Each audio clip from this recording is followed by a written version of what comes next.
कहा कि हम अमन का पैगाम लेकर यहाँ आए हैं और अमन के क़याम के लिए जद्दोजहद कर रहे हैं। हमें इस जद्दोजहद में आपके साथ की ज़रूरत है।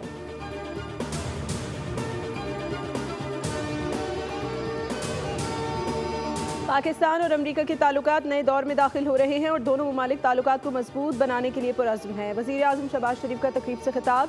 अमरीका के 249वें यौम आज़ादी पर मुबारकबाद पेश की। बोले दोनों मुल्क जमहूरी रिवायात और आइन की बालादस्ती पर यकीन रखते हैं, जबकि अमरीका पाकिस्तान को तस्लीम करने वाले इब्तदाई ममालिक में शामिल था। पाक भारत जंग बंदी से ट्रंप ने साबित किया कि वो अमन के पैगाम्बर हैं। 2018 में हमने मुल्क से मुकम्मल दहशतगर्दी का खात्मा कर दिया था। पहलगाम वाक़े में हमारी शफाफ तहकीकात को रद्द कर दिया गया।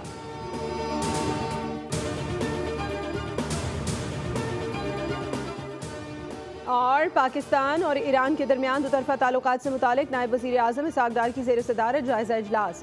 मईशत और तिजारत के शोबों में ताउन को फ़रोग़ देने के मुख्तलिफ पहलुओं पर गौर, बाहमी एहतराम, मुश्तरका फ़वाइद और इलाक़ाई इस्तेहकाम पर मबनी ताल्लुकात को फ़रोग़ देने के अज़्म का इज़हार।